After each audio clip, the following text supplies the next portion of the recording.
So students, our next topic in the application of derivative is tangents and normal to a curve.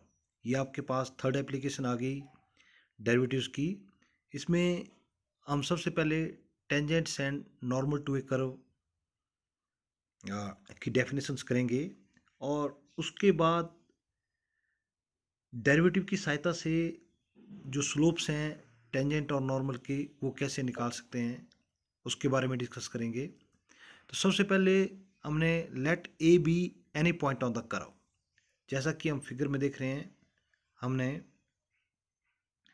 Curve की कोई curve ले लिया हमने, ठीक है। ये कर्व का ग्राफ बनाया हमने और इस कर्व के ग्राफ में हमने पॉइंट ए ले लिया। अब हमने पॉइंट ए पे डिफाइन करना कि टेंजेंट टू ए कर्व क्या होता है और नॉर्मल टू ए कर्व क्या होता है। ये चीज़ें आपने ज्योमेट्री में मैट्रिक में पढ़ी होंगी, मैं उनको दोबारा रिपीट कर देता हूँ। सबसे पहले हम डेफिनेशन करेंगे tangent to a given curve. तो tangent to a given curve at a point A is a line. Tangent to a curve भी एक आपके पास लाइन होती है which touches the curve at only one point A. तो जैसा कि हमने फिगर में दिखाया है कि ए पे अगर आपने टेंजेंट टू ए कर्व खींचना है तो it is a line which touches the curve at only one point. तो फिगर में हमने दिखाया है ये जो लाइन है जो कर्व को पॉइंट ए पे टच कर रही है, this is called tangent to the curve A, ठीक है। अब नॉर्मल की डेफिनेशन करेंगे तो normal to the given curve at point A is a line which is perpendicular to the tangent at that point. तो नॉर्मल टू ए कर्व अगर हमने point A पे खींचना है तो ये भी एक लाइन होती है जो परपेंडिकुलर होगी to the tangent to the curve. जो टेंजेंट के परपेंडिकुलर होगी, जो पॉइंट ए से टेंजेंट गुजर रहा है उसके परपेंडिकुलर लाइन खींचेंगे और ये भी ए पॉइंट से पास करेगी, that is called normal at point ए। अब हम ये देखेंगे कि हम डेरिवेटिव की सहायता से जो स्लोप ऑफ द टेंजेंट है और स्लोप ऑफ द नॉर्मल है वो कैसे निकालेंगे। तो हमने मान लिया let the equation of the given curve is, मान लेते हैं ये जो कर्व है इसकी इक्वेशन है हमारे पास y is equal to F X. तो इक्वेशन ऑफ द कर्व हमने y is equal to F X ले ली और लेट ए पॉइंट के कोऑर्डिनेट हमने ले लिए, ए पॉइंट के कोऑर्डिनेट हमने ले लिए एक्स नॉट वाई नॉट। तो let A be any point on the curve, then the slope of the tangent at point x naught y naught. Slope of the tangent at any point x naught y naught जो है वो आपके पास किसके बराबर आएगा। आपने ये जो कर्व है, ये जो कर्व की इक्वेशन y है, y का डेरिवेटिव लेंगे विद रिस्पेक्ट टू x, तो dy dx की वैल्यू निकालेंगे at point x naught y naught. तो ये फार्मूला आपने याद रखना है। Slope of the tangent at point x naught y naught आपके पास आ गया dy upon dx at point x naught y naught, और slope of the normal at point x naught y naught.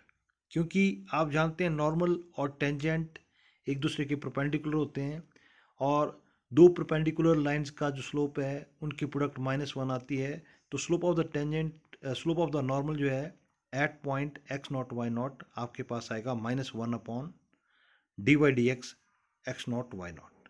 तो जो आपके पास टेंजेंट का स्लोप होगा, ठीक है, उससे उल्टा होगा इसका slope -1 upon slope of the tangent.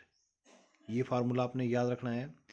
तो ये दो फार्मूले आपके पास हो गए, स्लोप ऑफ द टेंजेंट कैसे निकालेंगे और स्लोप ऑफ द नॉर्मल कैसे निकालेंगे। और इसी के आधार पे हम क्वेश्चंस करेंगे एक्सरसाइज 6.3। तो प्यारे बच्चों, एक्सरसाइज 6.3 का फर्स्ट क्वेश्चन है, आपने निकालना है find the slope of the tangent to the curve. आपके पास कर्व की इक्वेशन दी है y is equal to 3x raised power 4 minus 4x at point x is equal to 4।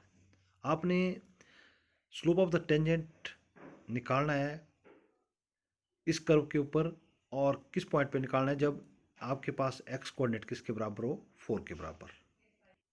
सबसे पहले आपने इक्वेशन ऑफ गिवन कर्व लिखी, ठीक है। अब आपने इक्वेशन 1 को डिफ्रेंशिएट करना है with respect to x. We get, आपके पास लेफ्ट हैंड साइड में डी वाई डी एक्स आ गया, 3 कांस्टेंट है, डेरिवेटिव से बाहर आ गया, एक्स रेज पावर 4 का डेरिवेटिव आएगा 4x³ तो 3 इंटू 4 आपके पास 12 आ गया, 12x³ -4 कांस्टेंट है, डेरिवेटिव से बाहर आ गया, D D x of x 1 आ गया, तो डेरिवेटिव आपके पास आ गया इसका 12x³ -4। इसको इक्वेशन 2 लिख लिया। इसके बाद slope of the tangent at point x is equal to 4। तो आपने सिंपली याद रखना है कि slope of the tangent d y d x के बराबर होगा, तो आपने डी वाई डी एक्स की वैल्यू निकालनी है at point x is equal to 4। तो डी वाई डी एक्स आपने निकाला है 12x³ -4।